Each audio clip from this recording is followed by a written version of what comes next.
હાલ આપણે રાજકોટમાં છીએ અને રાજકોટમાં ગંભીર કહી શકાય તેવી ઘટના બની છે. આગ લાગી છે. ટીઆરપી ગેમ ઝોન છે અને તેમાં આગ લાગી છે અને તેમાં અનેક લોકો જે છે તે હતા, બાળકો હતા, અનેક બાળકો હતા અને અનેક લોકો હતા, તેમના માતા પિતા પણ હશે કદાચ. અને હાલ તો જે છે ખૂબ ગંભીર કહી શકાય તેવી ઘટના છે અને અનેક જે મૃતપ્રાય જે દ્રશ્યો છે તે દેખાઈ રહ્યા છે અને આપણે રાજકોટથી દ્રશ્યો દેખાડી રહ્યા છીએ. અને હાલ જે છે ફાયર બ્રિગેડ દ્વારા જે આગ છે તેના પર કાબુ મેળવવામાં આવી રહ્યો છે, પરંતુ આપણે જોઈ શકીએ છીએ કે જે પ્રકારે આગ લાગી છે ખૂબ ગંભીર કહી શકાય તેવી આગ લાગી છે. કારણો હજુ સુધી બહાર નથી આવ્યા, પરંતુ ગંભીર કહી શકાય તેવી આગ લાગી છે. હજી તો તક્ષશિલા કાંડને જે છે તે સમય થયો છે. આપણે જે જોઈએ તક્ષશિલા કાંડ જોયું છે ને તેવું જ આ છે. આપણે જોઈ શકીએ છીએ કે અનેક લોકો આમાં હોવાની આશંકા વ્યક્ત કરવામાં આવી રહી છે અને બાળકો, ખાસ કરીને બાળકો પણ આમાં હતા. બાળકો માટેનું ગેમ ઝોન હતું અને આ ટીઆરપી ગેમ ઝોનમાં જે છે આગ લાગી છે ને તેના કારણે હાલ તો જે છે રાજકોટનું તંત્ર પણ જે છે દોડતું થઈ ગયું છે.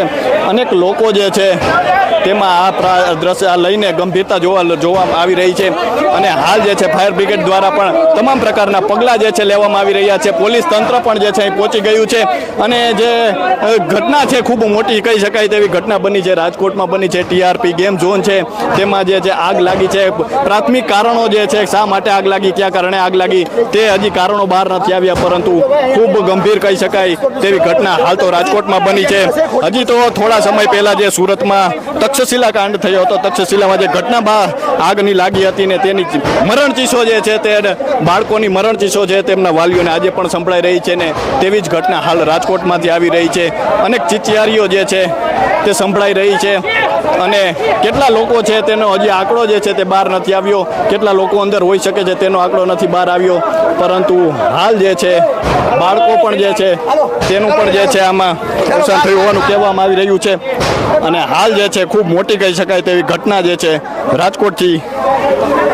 અને બપોરનો સમય હતો, ગરમીનો સમય હતો અને અનેક બાળકો જે છે ત્યાં ગેમ ઝોનમાં ગેમ રમવા આવ્યા હશે, એમના માતા પિતા સાથે આવ્યા હશે, અનેક લોકો અંદર હશે અને જે હાલ જે છે આગ લાગવાને કારણે અનેક લોકો જે છે તે ભડથું થયું હોવાનું માનવામાં આવી રહ્યું છે.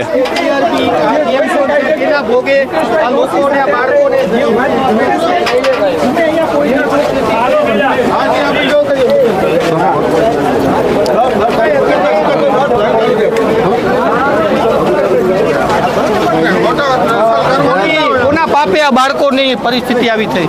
મને એટલી ચોક્કસ કહીશ કે આના માટે કોઈ પણ કસૂરવાન હશે, જવાબદાર હશે, એમને છોડવામાં નહીં આવે, કોઈ પણ પ્રકારની બાંધછોડ કરવામાં નહીં આવે. આ જવાબદારી અમારી નૈતિક રીતે પણ છે અને એક પણ કસૂરવાન હશે એને છોડવામાં નહીં આવે. અત્યારે મેં જોયું એક કે બે બાળકોના મૃત્યુ થયા છે. એ માહિતી મારી પાસે આવી નથી. અમે બોડી પડી છે સામે. Oh my God. પણ ઈશ્વરને પ્રાર્થના કરું કે જેટલા લોકો અંદર છે એ સલામત રીતે બહાર આવે અને ફાયર બ્રિગેડના જવાનોને આપણે સૌ સપોર્ટ આપીએ.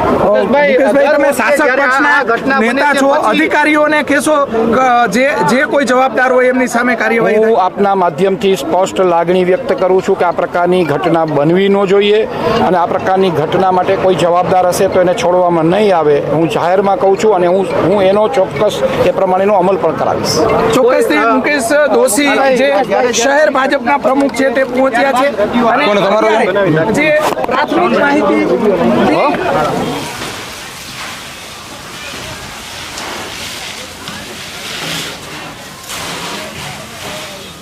મારી પાસે 5 જ મિનિટ પહેલાં માહિતી આવી છે. તાત્કાલિક અસરથી હું આવ્યો છું. ભગવાને પ્રાર્થના કરીને ફાયર બ્રિગેડના જવાનો જે કાંઈ કામગીરી કરે છે એને આપણે સૌ સપોર્ટ આપીએ. રાજકોટમાં જેટલા પણ આવા સ્થળો હશે ત્યાં આગામી દિવસોમાં એક પણ પ્રકારની આવી કોઈ બાંધછોડ થઈ શકે નહીં અને થવી પણ ન જોઈએ એવું અમારું સ્પષ્ટ માનવું છે. કાયદાનું પાલન બધા માટે થવું જ જોઈએ અને કાયદાનું પાલન બધાએ સરખી રીતે કરવું. બેઝિક સ્ટ્રક્ચર છે, કોઈ પણ ફાયર સેફટી નથી જોવા મળતી. આના માટે જે કોઈ કસૂરવાર હશે એની સામે જે કોઈ કસૂરવાન હશે એની સામે પગલાં ભરવામાં આવશે એવું હું સ્પષ્ટ કહું છું. હજી હમણાં જ માહિતી મળી છે એટલે ભગવાનને એટલી જ પ્રાર્થના કરું છું કે બધા સેમ પાસ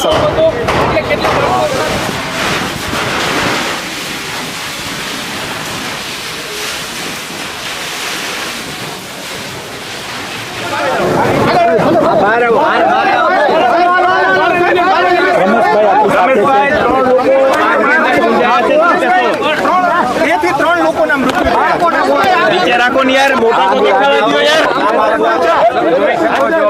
આગનું કારણ જાણવા મળ્યું નથી, પણ અંદર થયેલું છે. હજી બીજાને તપાસ કરે છે ફાયર બ્રિગેડ અને પોલીસ બધા, અને સતત ચાલુ છે કામગીરી.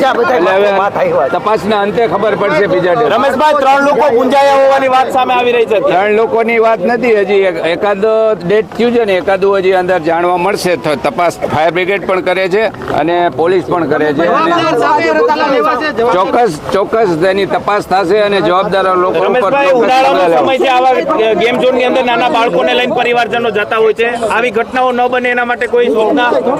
ચોક્કસ એના માટે ફાયર બ્રિગેડ સાથે અમે ચર્ચા કરી, કમિશનર સાથે પણ, કલેક્ટર સાહેબ પણ અમારા સંપર્કમાં છે, અને અમે પૂરેપૂરી એમાં તપાસ કરી અને જેને જવાબદાર લોકો ઉપર પગલાં લેવા.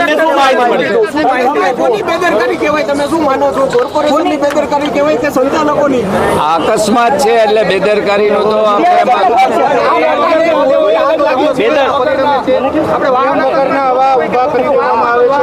આ પ્રકારના ગેમ ઝોનોમાં બધી પરમિશનો તો બધી જાણવા મળી કે લીધેલી છે, પણ ફાયરની સુવિધા નહીં હોય એ હવે અત્યારે તપાસના અંતે બધો ખ્યાલ આવશે. એટલે આમાં તો હવે હું શું કહી શકું. હવે તમે અગાઉથી તપાસ થવી જોઈએ.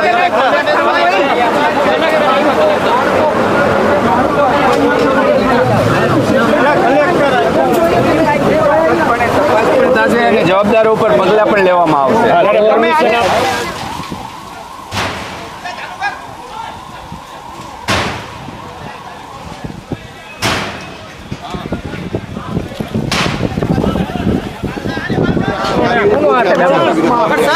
સર આ ગંભીર ઘટના કહી શકાય. ગંભીર ઘટના શું તપાસ થવી જોઈએ?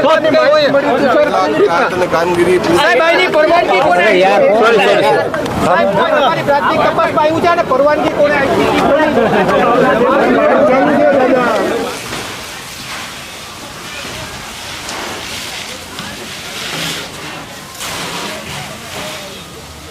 તો ખૂબ ગંભીર કહી શકાય તેવી ઘટના હાલ રાજકોટથી આપણે છીએ, અને રાજકોટમાં જે છે રાજકોટ કલેક્ટર પણ આ ઘટના સ્થળે પહોંચી ચૂક્યા છે, અને તેમના દ્વારા પણ જે છે તે બાંહેધરી આપવામાં આવી છે કે જે કોઈ પણ દોષી હશે તેમને પૂર્ણપણે સજા કરવામાં આવશે અને તાત્કાલિક પગલાં લેવામાં આવશે. પરંતુ આપણે જોઈ શકીએ છીએ કે અનેક લોકો જે છે તે આમાં હજી પણ ફસાયા હોવાની આશંકા વ્યક્ત કરવામાં આવી રહી છે. અનેક બાળકો હતા આની અંદર, કારણ કે ગેમ ઝોન હતું, બાળકો માટેનું ગેમ ઝોન હતું, અંદર અનેક રાઇડ્સો હતી, અને શા કારણે હજી આગ લાગી છે તેનું કોઈ પ્રાથમિક કારણ જે છે તે હાલ તો બહાર નથી આવ્યું. પરંતુ તમામ તંત્ર જે છે તે અહીં પહોંચી ચૂક્યું છે. ફાયર બ્રિગેડના જવાનો દ્વારા જે છે તમામ પ્રકારની જે આગને જે છે કાબૂમાં લેવાના જે પ્રયત્નો છે તે કરવામાં આવી રહ્યા છે. અને હાલ તો જે છે રાજકોટમાં ખૂબ ગંભીર કહી શકાય તેવી પ્રકારની ઘટના જે છે હાલ તો સામે આવી છે, અને 5 કિલોમીટરથી પણ જોઈ શકાય એટલા ઊંચા જે છે ધુમાડાના ગોટા જોવા મળી રહ્યા હતા. અને આ ગેમ ઝોનમાં જે છે આગ લાગી છે તેનું કારણ જે છે હાલ તો બહાર નથી આવ્યું. હા, કાલે નથી.